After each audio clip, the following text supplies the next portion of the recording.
हे मुनिवर नमोस्तु नमोस्तु नमोस्तु। मुनिवर, ऑनलाइन प्रश्नों के माध्यम से आज के शंका समाधान के कार्यक्रम को प्रारंभ करने के लिए आशीर्वाद चाहूँगा। ज्योति विनय जैन गिरनार टावर इंदौर से आपके श्री चरणों में नमन करते हुए प्रश्न कर रही हैं। मुनिवर, संघर्ष के समय कोई नजदीक नहीं आता, संघर्ष के समय कोई करीब नहीं आता और सफलता के बाद किसी को आमंत्रित नहीं करना पड़ता, ऐसा क्यों होता है? संघर्ष के समय कोई निकट नहीं आता और सफलता के समय किसी को आमंत्रित नहीं करना पड़ता, ऐसा क्यों?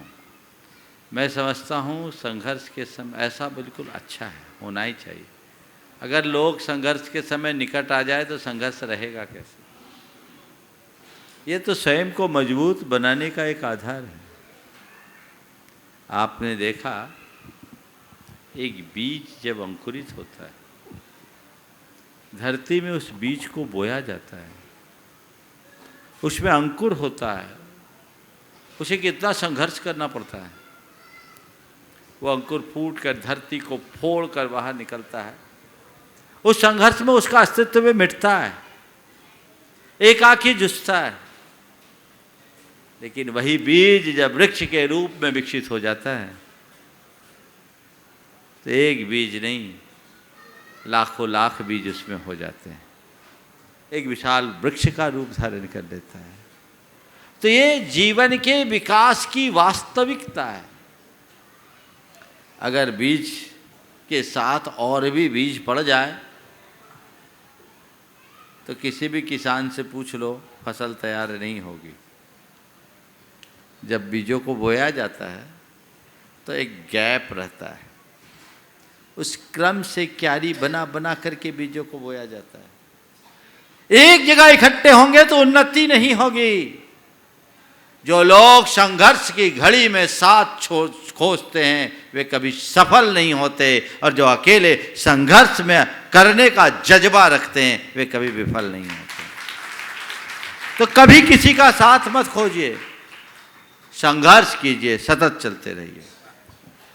प्रदीप अनीता सोनटक के नरेंद्रनगर नागपुर से आपके श्री चरणों में नमन करते हुए प्रश्न कर रहे हैं। गुरुवर, क्या यह नियम सही है? सौभाग्य से जो प्राप्त होता है उसे 7 पीढ़ी भोगती है, और जो छीन कर हासिल किया जाता है उसे 7 पीढ़ी भुगतती है। बहुत अच्छी बात कही है। सौभाग्य से जो प्राप्त होता है उसे 7 पीढ़ी भोगती है, और छीन करके जो पाया जाता है उसे 7 पीढ़ी भुगतती है। मैं इसे थोड़ा और सुधार दूँ, पुरुषार्थ से जो पाया जाता है उसे 7 पीढ़ी भोगती है, और छीन करके जो पाया जाता है उसे 70 पीढ़ी भुगतती है। 7 नहीं, 70 पीढ़ी कर लो। बिल्कुल जीवन नैतिक होना चाहिए। संजय मोदी, सीमा मोदी वाकल से आपके श्री चरणों में नमन करते हुए गुरुवर प्रश्न कर रहे हैं। बहुत ही सुंदर प्रश्न है। गुरुवर, मेरी शंका यह है कि इंसान बिना मुहूर्त के पैदा होता है, और अब इंसान बिना मुहूर्त के पैदा होता है और बिना मुहूर्त के मर भी जाता है, तो फिर अपनी पूरी जिंदगी शुभ मुहूर्त के पीछे क्यों भागता है? यही तो विडंबना है। जिसका मन दुर्बल होता है वो मुहूर्त देखता है, और जिसका मन मजबूत होता है उससे मुहूर्त बनता है। चाहे मुहूर्त शास्त्र से बताता है। मैंने जब मुहूर्त शास्त्र पढ़ा तो उसमें पाया एक पंचकल्याणक के मुहूर्त शोधने में 108 बातें शोधो, और 108 बातें जब शुद्ध हो जाए तो पंचकल्याणक का मुहूर्त 5 बरस 7 बरस में एक आध निकलता ही नहीं। मुहूर्त चिंतामणि में ये पूरा दिया है।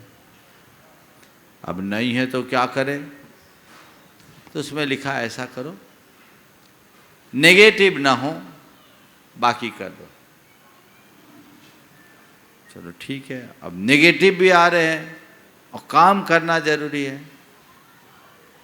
तो उन्होंने कहा कि ये 2 3 4 प्रमुख चीज़ें होनी चाहिए, ये देख लो तो कर लो। बोला नहीं, वो भी नहीं सूट कर रहा है, फिर भी काम जरूरी है। बोला एक काम करो, लग्न बल से करो। लग्न बल नहीं है रहा है। बोले नौमांश निकाल लो, एक बल नग्न का 9वां हिस्सा निकाल कर काम कर लो। बोले वो भी नहीं हो रहा, काम करना है तो कहा मनोबल से कर लो। हमने कहा ये आखिरी में बताया अगर पहले दिन बता गया दिया गया होता तो इतना हम क्यों मेहनत करते।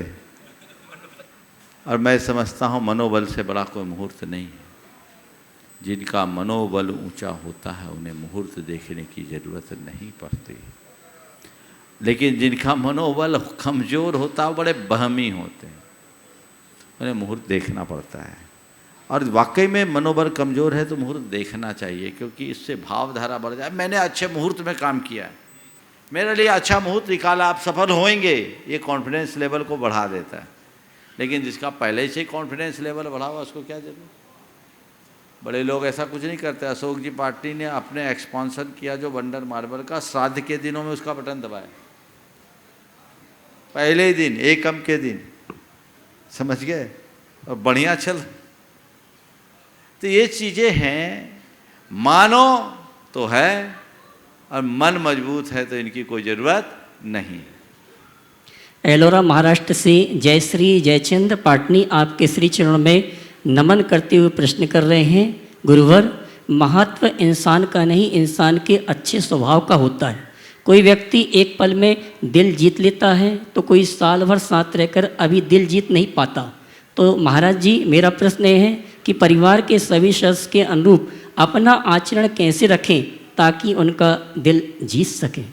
आपने पूछा परिवार के सदस्यों के मध्य अपना आचरण कैसे रखें कि लोगों का दिल जीत सके।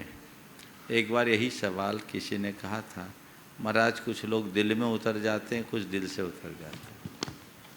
आपको मैं इतना कहूँगा, किसी का दिल जीतना है तो उसके लिए आपको उसके दिल में उतरना होगा। आप जिसके दिल में उतर गए समझ लीजिए वो आपका हो गया, फिर आपको उसे हराने की ज़रूरत नहीं होगी, वो खुद शरणागत होगा। और किसी के दिल में उतरने के लिए क्या करना होगा, 4 बातें बता रहा हूँ। किसी के दिल में उतरना चाहते हो तो इन 4 बातों को अपना कर रखना, देखना उसके प्रति, उसके हृदय में आपके लिए कैसी जगह मिलती है। सबसे पहली बात, उससे आत्मीय संवाद रखो, आत्मीयतापूर्ण संवाद। दूसरी बात, मधुर संभाषण करो, मधुर संपादन करो, उससे जब भी बात करो मिठास के साथ बात करो। आत्मीय संवाद, मधुर संभाषण, ये किसी भी व्यक्ति के दिल में स्थायी जगह बनाने के लिए बहुत महत्व रखती है। फिर उसके गुणों की प्रशंसा और उसके कार्यों में सहयोग, ये चारों बातें अगर आप करते रहें तो हर व्यक्ति का एक दूसरे के दिल में जगह बनेगी। घर परिवार के सदस्यों में भी ऐसा हो। संवाद में आत्मीयता होनी चाहिए, अहम और उत्तेजना नहीं। भाषा में मधुरता होनी चाहिए, अक्खड़पन नहीं। आदेश परक, अपमान परक, आलोचना परक, अवज्ञा परक बात कभी नहीं होनी चाहिए। जब भी भाषा हो अनुरोध परक हो, ऑर्डर नहीं रिक्वेस्ट की भाषा हो। और किसी के गुण हो उसकी प्रशंसा कीजिए, दिल खोल कर प्रशंसा कीजिए, उसका कद्र कीजिए, उसकी सराहना कीजिए, उसका आदर कीजिए। और ज़रूरत पड़ने पर सब प्रकार का सहयोग देने के लिए तत्पर हो जाइए। देखिए, ऐसे व्यक्ति, मैं आपसे पूछता हूँ, जिस व्यक्ति में ये चारों बातें होंगी उस व्यक्ति के लिए आपके दिल में जगह होगी कि नहीं होगी? होगी ना। तो बस यही तो चाबी है दिल में उतरने की। अपना लीजिए और जिस किसी के दिल में उतर जाइए, फिर कहीं कोई सवाल ही खड़ा नहीं होगा। अमीनगर सराय बागपत से आंचल जैन आपके श्री चरणों में नमन करते हुए प्रश्न कर रही हैं। मुनिवर, किसी ने सच ही कहा है कि मैं सही हूँ वो गलत है। यही एक सोच कीमती रिश्तों को खत्म कर देती है। तो महाराज श्री, मेरी शंका यह है कि हम अपनी सोच कैसी रखें जिससे सही को सही और गलत को गलत कहने पर भी रिश्ते हमेशा बरकरार रहें। मैं सही हूँ वो गलत है ये कहना सही नहीं है। मेरी जगह मैं सही हूँ, अपनी जगह वो सही है, ऐसा सोच लेना सही है। हम अपने आप को सही रूप में प्रस्तुत करे बुरा नहीं है, लेकिन किसी को गलत ठहराना अच्छा नहीं माना जाता। हो सकता है मुझे जो गलत दिख रहा है वो उसकी नज़र में सही है और मुझे जो सही दिख रहा है वो उसकी नज़र में गलत हो। अगर मैं अपनी दृष्टि में सही हूँ तो उसकी दृष्टि में गलत भी हो सकता हूँ, और वो मेरी दृष्टि में गलत है तो अपनी दृष्टि में सही भी हो सकता है। ऐसा अनेकांतात्मक दृष्टिकोण जिस मनुष्य के जीवन में होगा उसके रिश्ते कभी खराब नहीं हो सकते। और आइए यहाँ पर उपस्थित श्रावक श्राविकाओं के माध्यम से शंका समाधान के कार्यक्रम को गति प्रदान करेंगे। मैं सबसे पहले आमंत्रित करूंगा आरजो जैन विद्या प्रमाणिक संघ, उसके बाद तैयार रहेंगी रूपाली चांदवाड़ हैदराबाद। गुरुदेव, मेरा प्रश्न ये था कि जैसे कोई जीव जंतु कोई मरने के निकट होता है तो हम उसको नवकार मंत्र सुनाते हैं और धर्म सुनाने की कोशिश करते हैं, लेकिन महाराज जी हमें जैसे 2-3 भाषा आती है और हमें नवकार मंत्र का मतलब जानने में इतने साल लग गए, तो उनको कैसे पता चला कि हम उनको क्या सुना रहे और क्या नहीं सुना रहे? बहुत अच्छी बात है। देखो, भावना और भाषा दोनों अलग अलग चीज़ें हैं। भावना के आगे भाषा गौण हो जाती है। आप जब उसे नमोकार सुना रहे हैं तो ये मत समझिए कि वो सुन रहा है या नहीं सुन रहा, वो समझ रहा है या नहीं समझ रहा। आप उसे सुना नहीं रहे, नमोकार मंत्र से सकारात्मक वेव जो उसके लिए छोड़ रहे हैं, और ये सकारात्मकता उसके अंदर सकारात्मकता को जन्म देगी, और वो भी समझते हैं क्या मेरे लिए हितकर है, क्या मेरे लिए अहितकर है। बहुत ऐसा होता है। हर प्राणी भाषा समझता है। मैं आपको एक घटना बता रहा हूँ। सन 2002 में जब हम बड़ौद जा रहे थे, बागपत से आगे चले, बड़ौद वाले खड़े हैं, बागपत से आगे चले तो रास्ते में एक गाय को किसी ट्रक वालों ने धक्का मारा था और गाय सड़क के किनारे तड़फ रही थी, गिरी भी थी। हम लोग उधर से निकले, मेरे साथ सैकड़ों लोग थे। हम वहाँ निकट गए, दिख नहीं रहा था कि इसको चोट कहाँ है। मैंने ऐसे ही बोला गाय से, तुझे चोट कहाँ लगी है? मैं अपने अनुभव की बात बता रहा हूँ, सब लोग साक्षी हैं, शायद ये लोग होंगे उस समय, इनके पापा थे। उस गाय ने बड़ी वेदना के बाद अपनी गर्दन को उठाकर ऐसे घुमा के दिखाया और यहाँ पूरा लोथड़ा निकला हुआ था। रूह कांप गई, लेकिन उस गाय ने समझ लिया। तो भाषा के विज्ञान में मत जाओ, भावना के रहस्य को समझने की कोशिश करो। फिर हमने उस गाय को उठवाया, सारे कार्यकर्ता तत्परता से गए, उसे गौशाला में रखा गया और उस रात हमें गौशाला में ही रुकना था। उस गाय की इन लोगों ने खूब सेवा की और अच्छी समाधि हो गई। तो ऐसा नहीं है कि वे इन भावों को नहीं समझते, सब समझ सकते। रूपाली चांदवाड़ हैदराबाद, उसके बाद तैयार रहेंगे अभिनव जैन सागर। महाराज जी, मेरा ये सवाल है, इस कोरोना काल में बहुत से धार्मिक विचारधाराओं को रखने वाले जो 24 घंटे में 10 घंटे मंदिर में बैठते थे, पर कोविड के कारण उनके अपने पति बच्चे किसी ने सबको जान गंवा दी, इसलिए वो धर्म से घृणा करने लग गए और वह धर्म से श्रद्धा पूरी तरह से चली गई।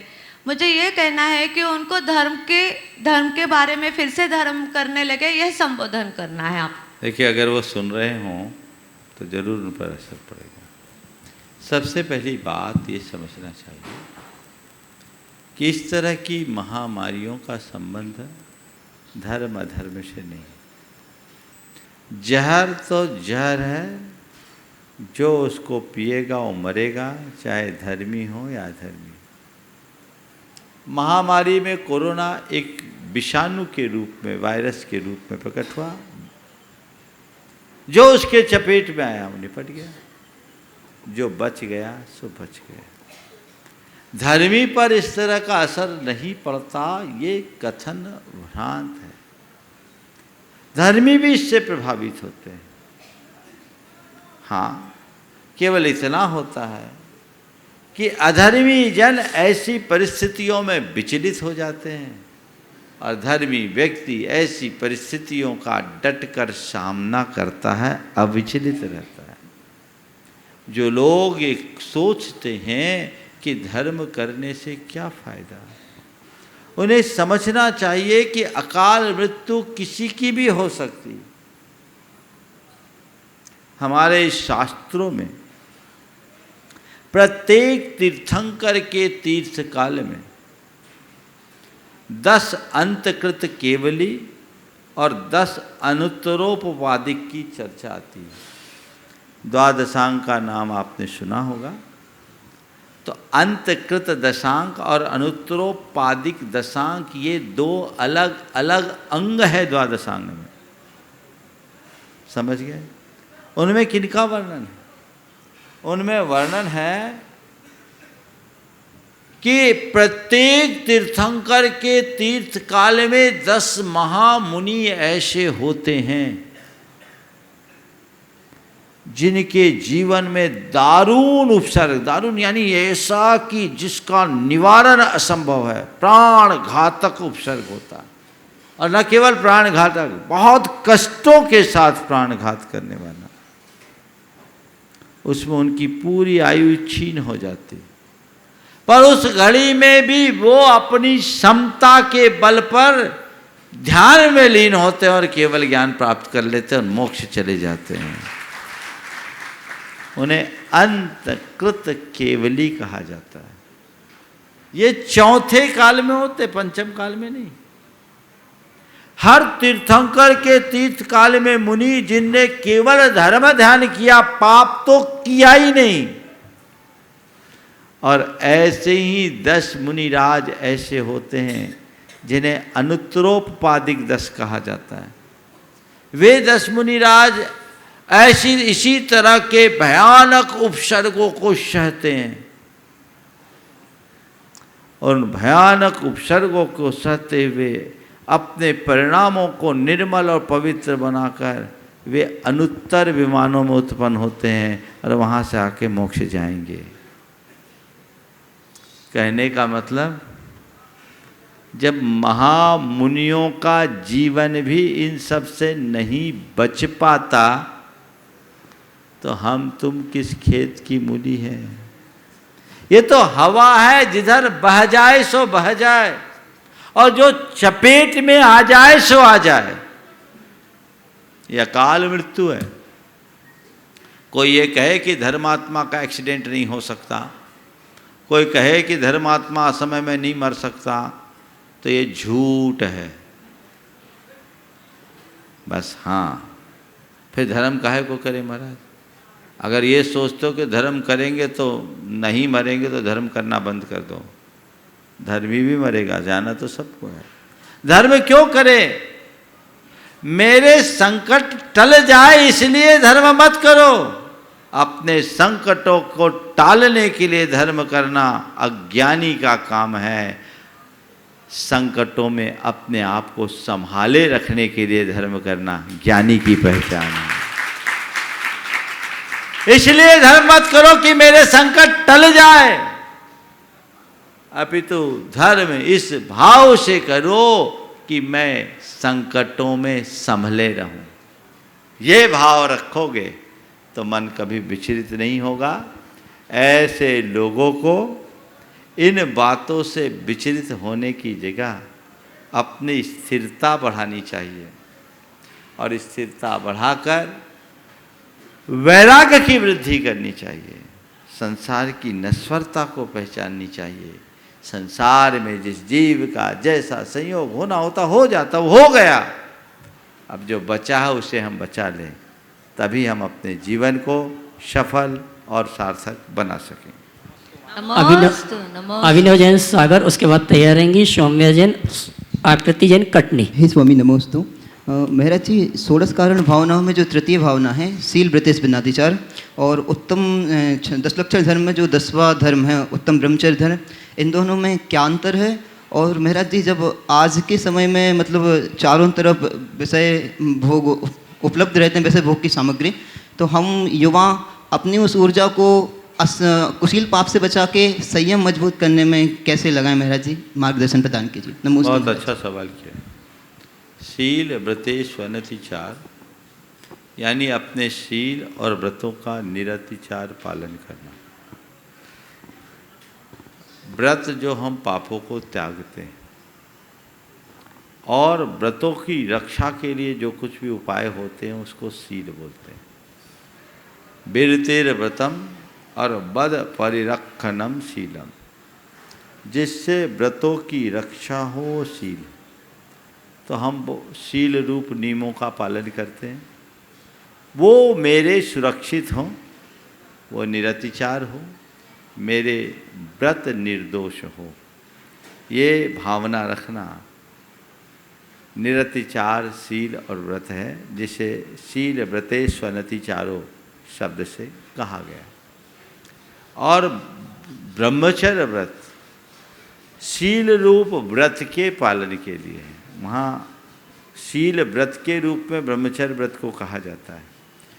ब्रह्मचर्य में शील है, वो उसका एक नाम है, पर शील का अर्थ केवल ब्रह्मचर्य नहीं, वे सारे गुण समाहित है जिससे हमारे व्रतों की रक्षा होती।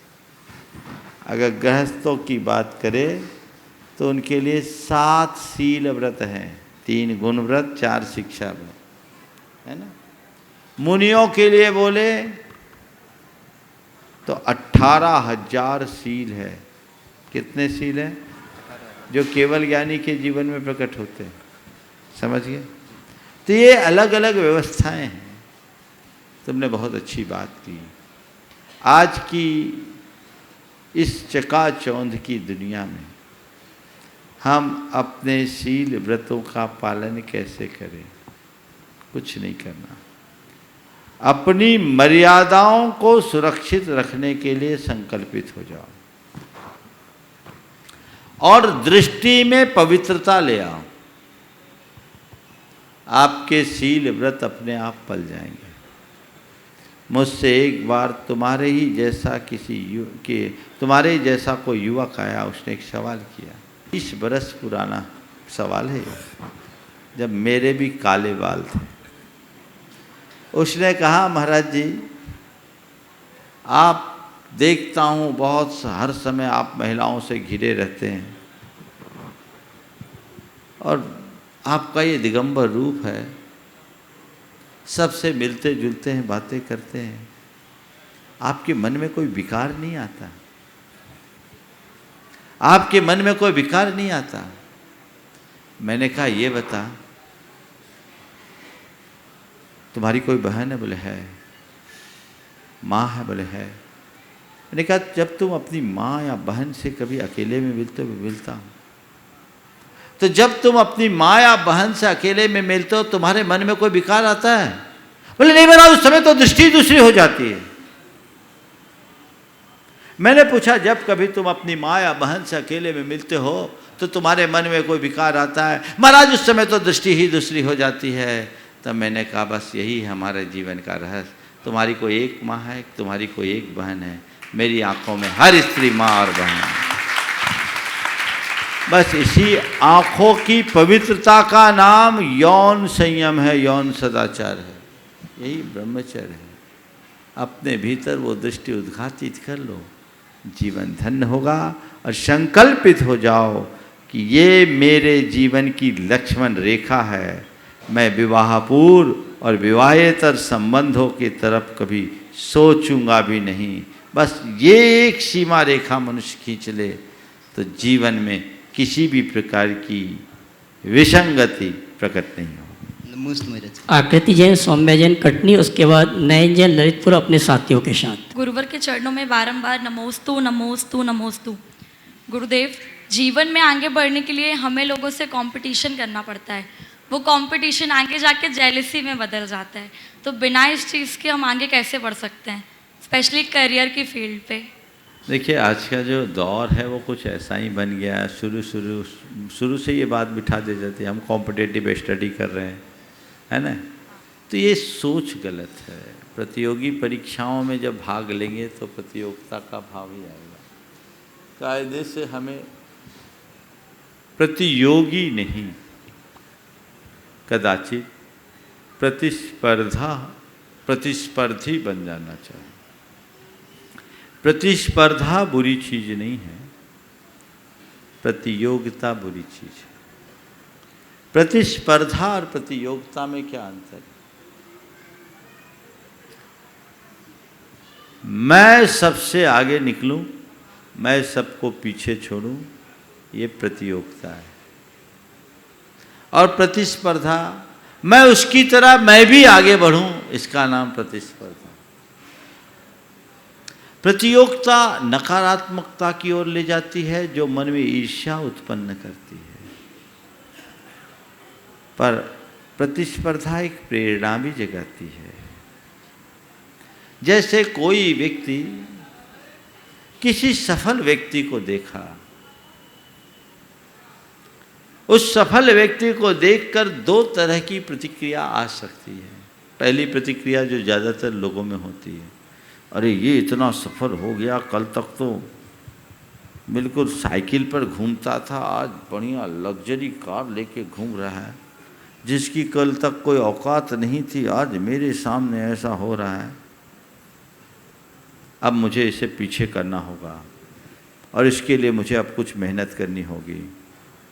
अब मैं इसे पछाड़ करके छोड़ूंगा, इसे इसकी औकात का आभास कराऊंगा। एक प्रतिक्रिया ये है। इस प्रतिक्रिया में क्या होता है? भीतर आग लगती है। क्या लगती है? आग लगती है ना। इसमें ईर्ष्या उत्पन्न होगी, ज्वेलसी आएगी। लेकिन दूसरी प्रतिक्रिया, वाह इसने कितनी लगन से काम किया, कितनी मेहनत से काम किया, ये इस ऊंचाई को छुआ, वाकई में इसने अपना सर्वश्रेष्ठ दिया है, इसने अपना 100% लगाया है, इसलिए अचीवमेंट इसे हुआ है। मुझे भी ऐसा करना चाहिए। अगर मैं अपना सर्वश्रेष्ठ दूंगा तो मैं भी अपने क्षेत्र में सफल होऊंगा। मुझे उससे मिल करके उसका रहस्य जानना चाहिए, मुझे उससे जाकर के कुछ इंस्पिरेशन लेना चाहिए, प्रेरणा लेना चाहिए, मुझे आगे बढ़ना चाहिए, उसकी तरह मुझे आगे बढ़ना चाहिए। ये प्रेरणा है, ये जीवन की सकारात्मक पहचान। देखो एक सिद्धांत की बात बोलता हूँ। स्वर्गों में देवों के लिए ऐसा कहा गया कि ज़्यादातर देव अपने से अधिक वैभवशाली देवों के वैभव को देखकर जलते कुड़ते रहते हैं और उसी आग में झुलसते हैं, बहुत दुखी होते हैं, अपनी दुर्गति का पात्र बन जाते हैं। लेकिन उसी को देखकर कुछ कुछ देवों के अंदर अंतः प्रेरणा जगती, अरे इन्होंने धर्म की आराधना की, आज इतनी ऊंचाई पर पहुंच गए, काश मैंने धर्म धारा होता तो मैं भी यहाँ तक पहुँच गया होता।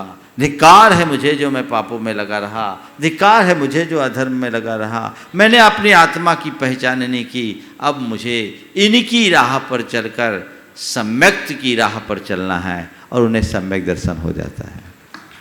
निमित्त एक है, एक के अंदर आग लग रही है और एक के अंदर प्रेरणा प्रकट हो रही है। हमेशा प्रतिक्रियाएं सकारात्मक होनी चाहिए और जीवन को उसी दिशा में आगे बढ़ाना चाहिए। नमोस्तु गुरुदेव। नए जैन चंदन और नमन ललितपुर, उसके बाद तैयार रहेंगे अंकित जैन प्रमाणिक समूह आगरा। मुनिश्री के चरणों में कोटि सा नमोस्तु महाराज जी। मेरा प्रश्न इन विगत 3 वर्षों में हुई 2 घटनाओं पर आधारित है कि हमारी मौसी की बेटी जिनकी शादी छतरपुर हुई है, तो अस्वास्थ्यता के कारण उनकी थायराइड बढ़ गई और दवाई से आराम नहीं मिला, तो उन्होंने आपके प्रवचनों के माध्यम से भावना योग करना चालू किया। महाराज जी 2 या 3 महीने उन्होंने भावना योग किया, उनकी थायराइड फिर से नॉर्मल आने लगी, और जब थायराइड नॉर्मल आने लगी तो उन्होंने भावना योग बंद कर दिया, और जैसे ही बंद किया फिर से बढ़ने लगी वो। और दूसरी घटना यह है महाराज जी कि 3 साल से उनको मातृत्व सुख नहीं मिल पा रहा था।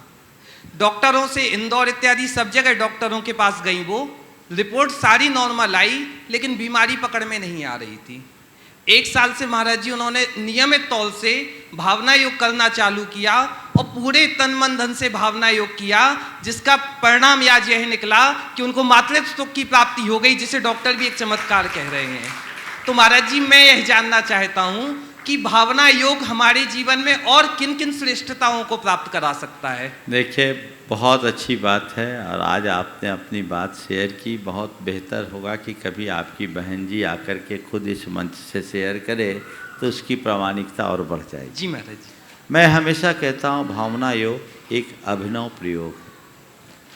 तन को स्वस्थ, मन को मस्त और अपनी चेतना को पवित्र बनाने का अभिनव प्रयोग है भावना योग। जो लोग नियमित भावना योग कर रहे हैं उनके जीवन में चमत्कारिक प्रभाव घट रहा है, क्योंकि ये विज्ञान पर आधारित प्रयोग है। आज विज्ञान इसे स्वीकारता है और हमारे शास्त्रों की ये बड़ी पुरानी साधना है। हजारों वर्षों से हमने यही साधना की है। हमने इसे मूलतः अपनी चेतना की विशुद्धि के लिए किया, लेकिन भावनाओं का हमारे मन और तन से गहरा संबंध होता है, इसलिए इसका प्रभाव पड़ता है। हमारी भावनाओं का संबंध हमारी अंतःस्रावी ग्रंथियों से, हमारे अंतःस्रावी ग्रंथियों के रसायनों में हमारी भावनाओं से परिवर्तन आता है। और जब अंतःस्रावी ग्रंथियों का रसायन बदलता है हमारी भावनाओं के बल पर, तो हमारे स्वास्थ्य में भी परिवर्तन आता है। हमारी भावनाओं से हमारे मस्तिष्क के न्यूरॉन्स चेंज हो जाते हैं, उनके न्यूरोट्रांसमिशंस बदल जाते हैं, तो उससे हमारी शरीर की स्थिति भी बदलती है, हमारी मानसिकता भी बदलती है, हमारी इम्यूनिटी स्ट्रांग होती है। अभी कोविड के दौर में तो बहुत लोगों ने भावना योग करके अपने आप को बहुत संभाला है, और भी लोग, बस करना होगा श्रद्धा और पूरे विधि के साथ। अभी आप लोगों ने कुछ दिन पहले सुना होगा एक आईआईटी की लड़की ने, जिसका पहले 151वां रैंक आया, वो हताश हो गई क्योंकि उसे आईआईटी मुंबई चाहिए था, उसे टॉप 30 में चाहिए था। उसने 1 साल का ब्रेक लिया, लेकिन हताश थी, मैं क्या करूं।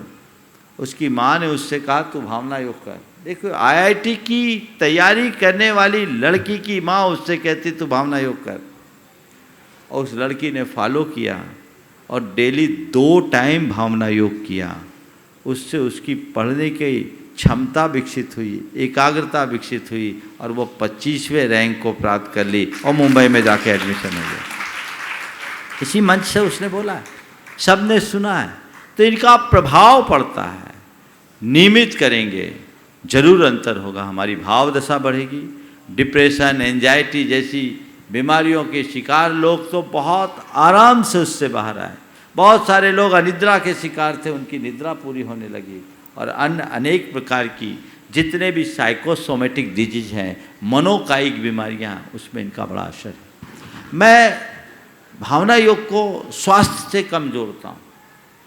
मैं उस तरीके से अभी प्रचारित करना नहीं चाहता, क्योंकि अब इसके और अध्ययन चाहिए। मैं इसको ज़्यादा महिमा मंडित नहीं करता, लेकिन लोगों को लाभ मिल रहा है। अभी कई लोग इस पर रिसर्च भी कर रहे हैं। अगर कोविड का दौर नहीं हुआ होता और सब कुछ सामान्यतया चल रहा होता, तो आज इस पर 40 डॉक्टरों का समूह अलग से काम कर रहा होता, जो अलग अलग कर रहे हैं। समय बदल रहा, आएगा। उसके एक तथ्यात्मक रिपोर्ट मैं चाहता हूँ। मैं हर बात को वैज्ञानिक तरीके से प्रस्तुत करना चाहता हूँ, इसलिए मैं कभी इस बात को महिमा मंडित नहीं करता, पर ये बात सत्य है, इसका असर होगा। और तन का हो या ना हो, मन और चेतन में तो कोई संशय है ही नहीं। और मन स्वस्थ होगा, चेतना विशुद्ध होगी, तो तन के स्वास्थ्य में भी कोई संशय नहीं है। आपने जो उदाहरण प्रस्तुत किया है बहुत अच्छा है, और लोगों को भी इससे प्रेरणा लेनी चाहिए। महाराज जी, और किन किन श्रेष्ठताओं को प्राप्त कर सकते हैं? हम तो बोल रहे हैं इससे तो परमात्मा बन सकते हो, इससे श्रेष्ठता और क्या कर सकते हो। जो करना चाहो सब करो। अंकित जैन प्रमाणिक समूह आगरा। उसके बाद गुणायसन से गुणायतन की यात्रा, संघ का संविधान के विशेष सत्र, संघ का समाधान महोत्सव की जानकारी देने के लिए आमंत्रित करूंगा भैया तरुण जी, इंदौर। नमोस्तु महाराज श्री। आज कोई प्रश्न तो नहीं है, लेकिन प्रमाणिक समूह और स्पेशली पाठशाला टीम के लिए थोड़ा सा उद्बोधन और आशीर्वाद चाहिए। आपके आशीर्वाद से प्रमाणिक समूह के द्वारा शुरू हुआ दूसरा क्रैश कोर्स सफलतापूर्वक चल रहा है। इस कोर्स में लगभग 12 देशों से बच्चों ने इस बार भाग लिया है, और संपूर्ण पाठशाला टीम आपके आशीर्वाद चाहती है कि आगे भी इसी तरह के कोर्स समूह द्वारा निरंतर चलाए जा सकें। पाठशाला के इस कार्य में महाराज श्री पूजा जी पुणे और सुकृति जी गुरुग्राम का बहुत अच्छा योगदान रहा है। उन्होंने सारी चीज़ों को बहुत अच्छे से कोऑर्डिनेट करा है, तो उनको एक विशेष आशीर्वाद या उनके लिए एक विशेष उद्बोधन। देखिए, प्रामाणिक समूह बहुत ही लगन के साथ काम कर रहा है और पिछले 4 सालों में रतलाम में इसकी स्थापना हुई थी। 4 सालों में प्रामाणिक समूह ने जो काम किया है वाकई में प्रशंसनीय है। और ये पाठशाला जैसा कार्यक्रम तो भावी पीढ़ी के निर्माण का एक बहुत उत्तम कार्य, ये कार्य संपन्न हो रहा है, बहुत अच्छी बात है। मैं इसके लिए पूरे प्रामाणिक समूह के सदस्यों को अपना आशीर्वाद देता हूँ।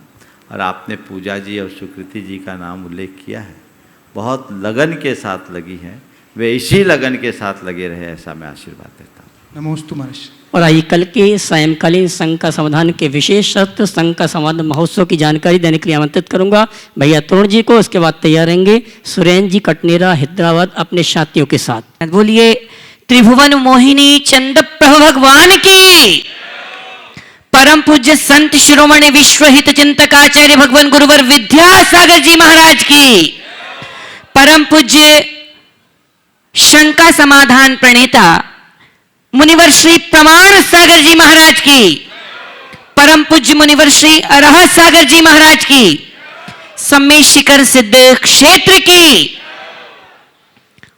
निश्चित मित्रों,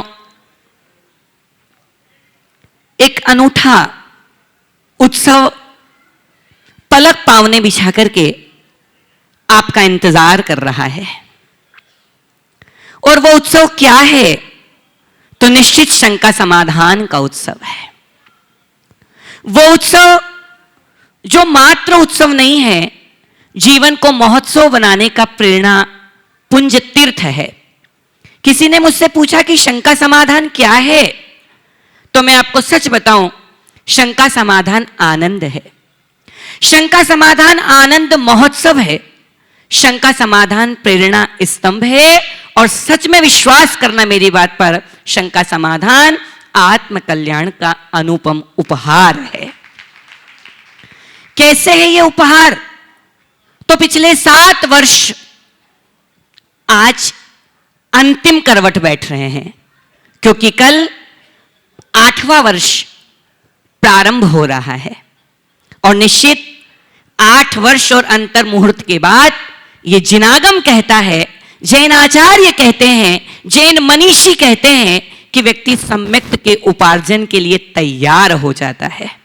चलो हम एक बार अपने 4 जीवन के उद्देश्यों को पूरा करने के लिए कल शंका समाधान के विशेष सत्र से जुड़ने का प्रयास करते हैं। आप जहां हैं, मैं आपको वहीं से आमंत्रण दे रहा हूं। आप जहां हैं, मैं आपको वहीं पर दस्तक दे रहा हूं कि दिल थाम करके सुनिएगा। जो मेरे जीवन में आया शंका समाधान से, और निश्चित वो बहुत सारे लोगों के जीवन में आया होगा। क्या? सबसे पहले कनेक्टिंग पावर, कि मुझे किससे जुड़ना है। दूसरा कन्वर्टिंग पावर, मुझे कैसे अपने आप को या दूसरे को बदलना है। तीसरा कन्विंसिंग पावर, मुझे किस तरह से व्यक्ति को कन्विंस करना है, मनाना है। और सबसे महत्वपूर्ण है कंट्रोलिंग पावर, कि मुझे अपने आप को किस तरह से कंट्रोल करना है। तो निश्चित पिछले 7 वर्षों से पूज्य पाद की अनंत कृपा रही कि घर पर बैठे बैठे आपको 5 प्रकार के स्वाध्याय में से प्रच्छना नाम के स्वाध्याय को करने का सौभाग्य मिला। मैं जब देखता हूं, भगवान अभी कह रहे थे कि 10 प्रकार के केवलियों की चर्चा, उनमें एक मूक केवली भी हैं। जरूरी नहीं है इनके लिए हमारे कल्याण का उपदेश देना, क्योंकि ये बिना उपदेश के भी मोक्ष जा सकते हैं। लेकिन मैं तो कोटि कोटि धन्यवाद, कोटि कोटि जिह्वा से करता हूं कि ये स्वाध्याय के माध्यम से एक प्रच्छना स्वाध्याय की परंपरा हर घर बार में पड़ गई। और सच्ची में जब हम टीवी सीरियल देखते हैं तो टीआरपी रेट होता है ना। टीवी सीरियल देखते हैं तो टीआरपी रेट होता है। यहां पे टीआरपी रेट की बात नहीं है, यहां टारगेट की बात है कि टारगेट क्या है। टीआरपी रेट का फुल फॉर्म है टारगेट रेटेड व्यवस्था, कि इस शंका समाधान का टारगेट क्या है? मात्र भूले हुए को राह दिखाना, शंका समाधान का रेट स्तर क्या है? तो सच में शून्य को शिखर तक पहुंचाना। ये गुणायतन गुणात्मक परिवार की गुणायतन गुणात्मक परिवर्तन की अलख जगाने वाला एक ऐसा स्थान बना कि 7 साल पहले शंका समाधान यहां शुरू हुआ था 2014 और 2021 में ये 7 साल पूरे करके 8वें वर्ष में मंगल प्रवेश कर रहा है। और उस मंगल प्रवेश पर जब पूज्यपाद से प्रार्थना की तो उत्सव उनका नहीं है, उत्सव तो हमारा अपना है। और निश्चित हमको सौभाग्य मिला उत्सव धर्मी बनने का। तो कल एक विशेष सत्र सायंकाल ठीक 6 बजे से लेकर के 7:40 तक शंका समाधान का विशेष महामहोत्सव सत्र होगा। मैं आपसे निवेदन कर रहा हूं, अपने सारे कामों को, वैसे भी महाराज जी जहां मैं देखता हूं, जब समाज में जाता हूं, जब अपने घर में जाता हूं, तो मैं देखता हूं कि जैसे ही 6:15 बजती है, घर के सब लोग, अब कोई दूसरा काम 1 घंटे नहीं होगा। और उस बीच में यदि कोई मेहमान आ जाते हैं, फिर तो तोबा तोबा, मेहमान आ क्यों गया। तो मैं निवेदन कर रहा हूं कि कल आप सबको अपने सही समय से पुनः एक ऐसा सत्र देखने को मिलेगा जो सूत्र नई इबारत को लिखने वाला होगा। कल प्रातःकाल से आपका इंतजार प्रारंभ होगा, क्योंकि इंतजार जितना लंबा होता है परिणाम उतना ही सुंदर हमारे हाथ में आता है। सायंकाल जैसे ही उगता हुआ सूरज ढलती हुई शाम में बदलेगा और शंका समाधान का आगाज एक नए उत्सव के रूप में सायंकाल 6 बजे आपके द्वार पर टेलीविजन के माध्यम से, या ये कहें कि इलेक्ट्रिक मीडिया के माध्यम से आपके पास पहुंचेगा। ठीक 6 बजे आपको कल हमारे साथ जुड़ना है, हमारे साथ नहीं जुड़ना, अपने साथ जुड़ना है, अपने साथ नहीं जुड़ना, अपने अपनों के साथ जुड़ना है। और एक अपनोत्सव को कल सायंकाल 6 बजे से हम प्रारंभ करेंगे। शंका समाधान का अपनोत्सव कल 6 बजे से लेकर सायंकाल 7:40 तक एक विशेष सत्र के साथ पूज्यपाद से प्रार्थना कर रहे हैं। यदि और बढ़ा सकते हैं तो बढ़ा दे, क्योंकि अभी तो पूरा ही नहीं होता समय।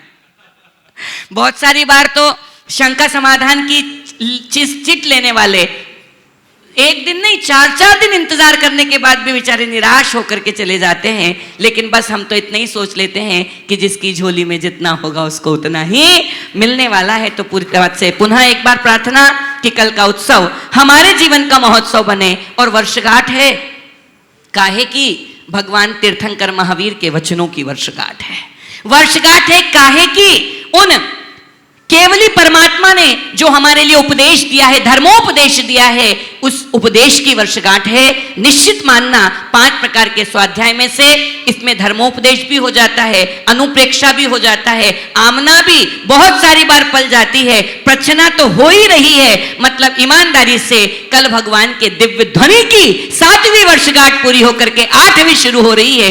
आपसे निवेदन कर रहा हूं कि पलक पावने बिछा करके हम और आप कल एक विशेष सत्र के साथ जुड़े इन सद्भावनाओं के साथ। बोलिए परम पूज्य मुनिवर श्री प्रमाण सागर जी महाराज की।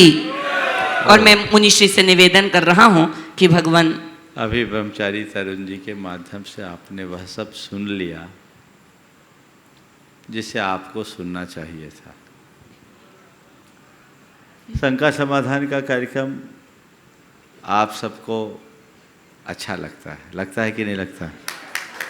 ऐसे इतने ठंडे ठंडे बोलोगे तो कैसे काम चलेगा? जब ये शंका समाधान का कार्यक्रम शुरू हुआ था टीवी पे, ऐसे तो कार्यक्रम हमेशा से चलता आ रहा है, लेकिन लाइव शुरू हुआ तो मुझे भी उसकी कल्पना नहीं थी कि ये रूप लेगा। पर ये भी एक इतिहास है कि निरंतर टीवी पर 7 साल से कोई लाइव शो चल रहा है और आज भी अपने उसी रूप को निखारता जा रहा है। ये आप सबकी श्रद्धा, भक्ति और स्नेह का परिचायक है। कल उसकी पूरी तैयारी की गई है। ब्रह्मचारी जी आपको बताएंगे। प्रमाणिक समूह ने उसमें 7 वर्षों की सारी झांकी तैयार की है, जो आपको देखने को मिलेगा एक साथ। इस 7 साल की यात्रा कितनी बड़ी हुई है। आप जरूर कल 6 बजे से कार्यक्रम होगा, 7:40 तक रखा गया है। मैं तो उतनी देर बैठूंगा जितनी देर मुझे बैठना है, लेकिन आपको भरपेट मिलेगा कुछ सोचना नहीं है। बिल्कुल आप कल अपना समय थोड़ा पहले सुव्यवस्थित करें, कहीं ऐसा ना हो कि कुछ भी छूट जाए और आप वंचित रह जाएं, क्योंकि 7 वर्षों की यात्रा शून्य से शिखर की यात्रा है और इस यात्रा में बहुत कुछ घटा है। एक बार आप उसके साक्षी बने, उसका पुनरावलोकन करें तो जरूर वो सबके जीवन के परिवर्तन का कारण बने। बोलिए परम पूज्य मुनिवर श्री प्रमाण सागर जी महाराज की। और आइए आमंत्रित कर रहा हूँ सुरेंद्र जी कटनेरा हैदराबाद अपने साथियों के साथ, उसके बाद तैयार रहेंगे गुड़ायतन ट्रस्टी श्रीमान शैलेंद्र जी उदय जी दिल्ली। मुनिश्री के चरणों में त्रिबार नमोस्तु नमोस्तु नमोस्तु।